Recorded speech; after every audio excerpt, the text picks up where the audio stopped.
In 1789, the monarchy was deposed by the French Revolution. King Louis XVI and Marie Antoinette had their heads cut off in the Place du Roi. But the reign of terror would turn in on itself, and Danton and Robespierre and the other fathers of the French Revolution would either be murdered in their bathtub or die by the guillotine themselves.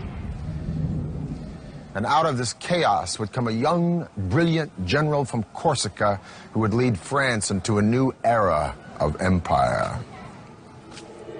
1795. Oficial oriundo de uma pequena ilha no Mediterrâneo estava prestes a dar o primeiro passo rumo ao poder. A vertigem dominava Paris após 3 anos sangrentos que se seguiram à Revolução Francesa. O reinado dele cativaria a imaginação do povo francês e o lançaria no cenário mundial como um dos maiores conquistadores da história. Seu nome era Napoleão Bonaparte.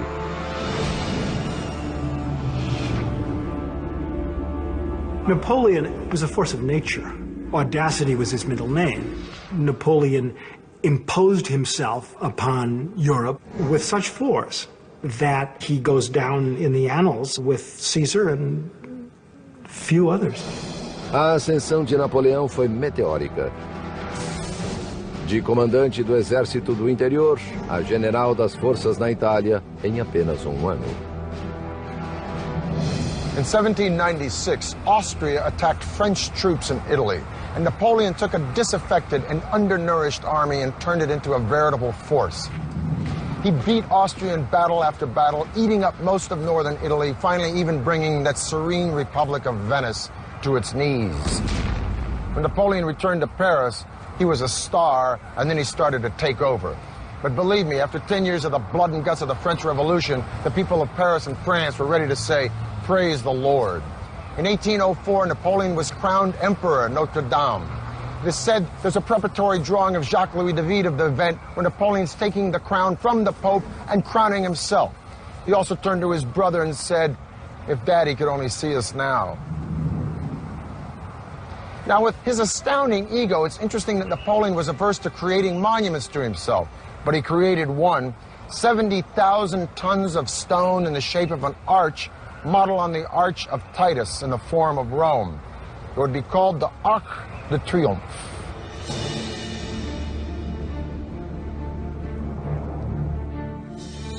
Em 1809, Napoleão escolheu o projeto do arquiteto François Chalgrin para seu Arco do Triunfo. O local escolhido foi o final da Avenida Champs-Élysées, na Place de l'Étoile. A estrutura consiste em um simples arco, com uma passagem abobadada de 29 metros de altura por 14 de largura.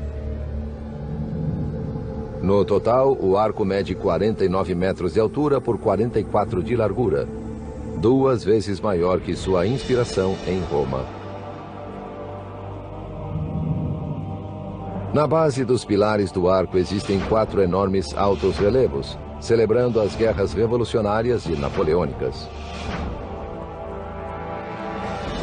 A visão desse arco colossal erguendo-se majestosamente na rua mais célebre de Paris é como uma coroa de poder e glória cingindo a capital francesa. Napoleon was a self-made man, and that's in many ways what much of the revolution stood for, was that kind of brash individualism which took people's breath away. By 1812, Napoleon had conquered most of Europe, but then the boy bit off more than he could chew. He invaded Russia, and the rest, as we say, is history. Poor supply trains, harsh winters, the resiliency of the Russian people, Napoleon was defeated, forced to abdicate, and exiled to the island of Elba. But he escaped and enjoyed a short reprise of power we call the 100 Days, before he was defeated at Waterloo and exiled again, this time to St. Helena, and for good.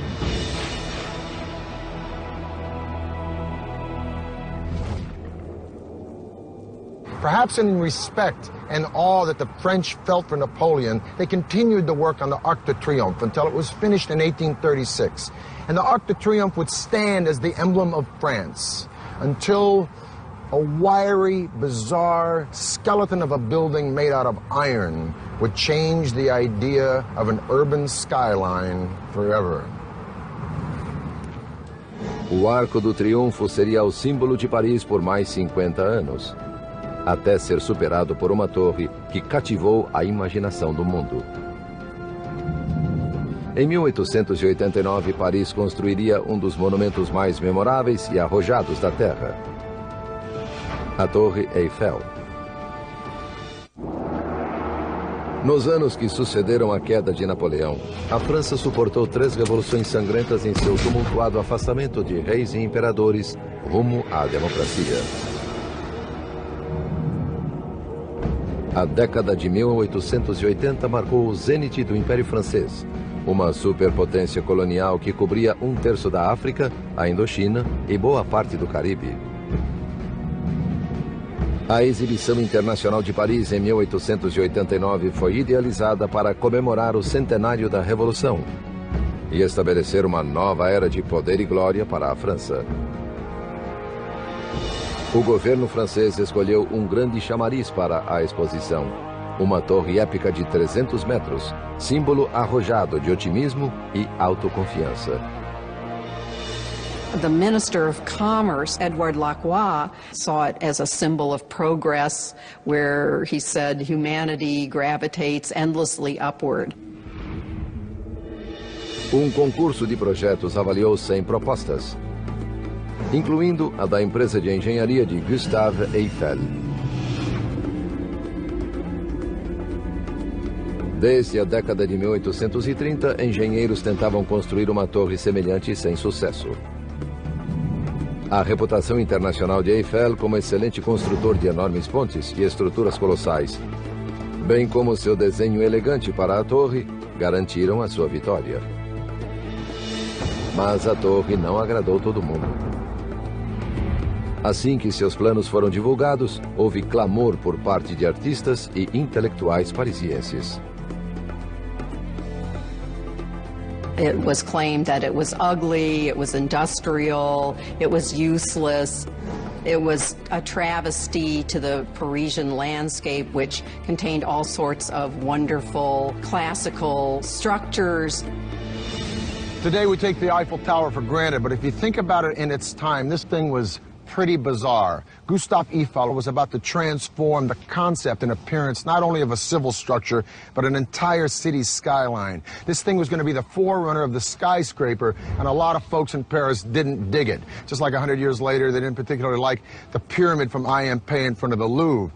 But with the Eiffel Tower, it wasn't just the city do-gooders, but serious architects and writers voraciously lobbied against it. Guy de Maupassant supposedly said, "I'll eat there because it's the only place in Paris where I don't have to look at the thing." A torre tem 299 metros de altura, a mais elevada estrutura até então construída pelo homem.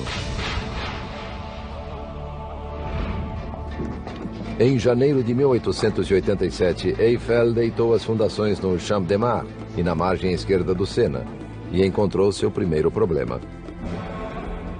Amostras do solo sob 2 pilares ao longo do rio estavam molhadas e moles, um sério obstáculo para uma torre de 7.000 toneladas. A solução de Eiffel? Uma inovadora forma de ancorar sua torre colossal. Para os alicerces do lado do rio, ele afundou câmaras herméticas de ferro, ou caixas pneumáticas, a fim de que operários pudessem escavar abaixo do nível da água até um leito sólido de rocha. Os alicerces foram assentados na diagonal, de modo que as 4 enormes colunas da torre exercem sua pressão em ângulos retos até os blocos de fundação. Eiffel demonstrou seu gênio inovador no desenho para os encaixes cilíndricos que sustentam as colunas. Em cada um, pôs um êmbolo hidráulico para alinhar as colunas, uma vez que fossem erguidas. Eiffel enfrentou então o maior desafio de todos: o vento. Sua solução seria vital para toda a futura tecnologia dos arranha-céus.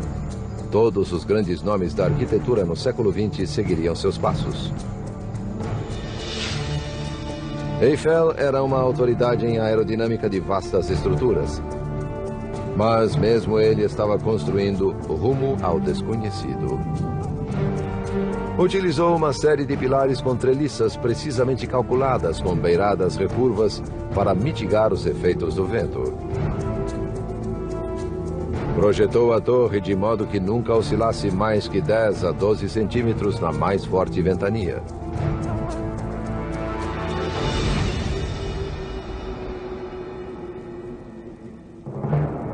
Em 1º de julho de 1887, a torre começou a erguer-se. Pedaços enormes da estrutura de ferro foram içadas aos seus lugares por guindastes a vapor. 2/3 dos rebites foram inseridos nas oficinas para permitir uma montagem rápida. Now, one of the ways in which Eiffel did things rapidly was to prefabricate parts. He was a master at organizing his projects. A construção aerodinâmica de Eiffel foi um sucesso.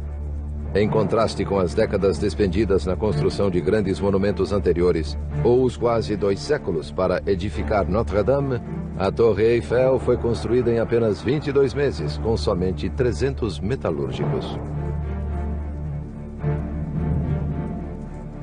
Ao ser terminada em 1889, a obra-prima de Gustave Eiffel substituiu a Grande Pirâmide de Gizé, no Egito, como a mais alta estrutura do mundo, um recorde superado apenas em 1930 pelo edifício Chrysler de Nova York.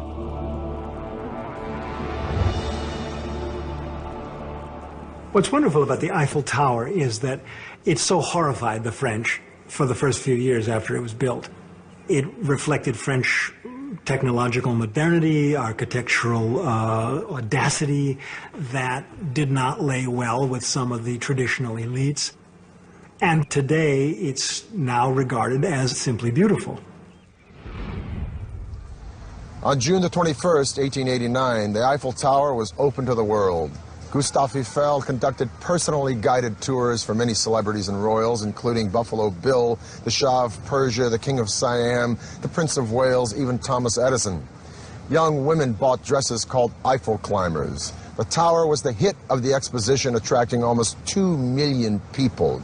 Gustave Eiffel had financed almost 80% of the tower in exchange for the proceeds from all the concessions. He got his money back within a year, and the tower eventually made him a very rich man. The Eiffel Tower symbolized an ideal Republican society, that is, the towers made up of many small pieces that interconnect and mutually support each other, all people from all walks of life mutually supporting each other in a democratic government, holding up the republic and moving it forward.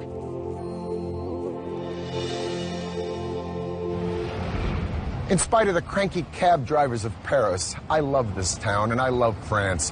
And then again, cab drivers are cranky anywhere. If I could go back in time, a few things at the top of my wish list would be to hang out for a weekend at Versailles with Louis XIV, or sip a coffee with one of my own personal heroes, Victor Hugo, or watch Cézanne paint or Rodin sculpt. As it is, I'm quite content to take my coffee looking up at Notre Dame, or staring at the stained glass of Chartres Cathedral, or gazing up at the Eiffel Tower and wondering how in the heck did they get only 11 pounds per square inch at the greatest points of stress on that thing. The grace and the style and the sophistication of the French have persisted from Charlemagne right into the 21st century. How do they do it? Well, some say it's arrogance. Personally, I think it's confidence. Vive la France. For the History Channel, I'm Peter Weller.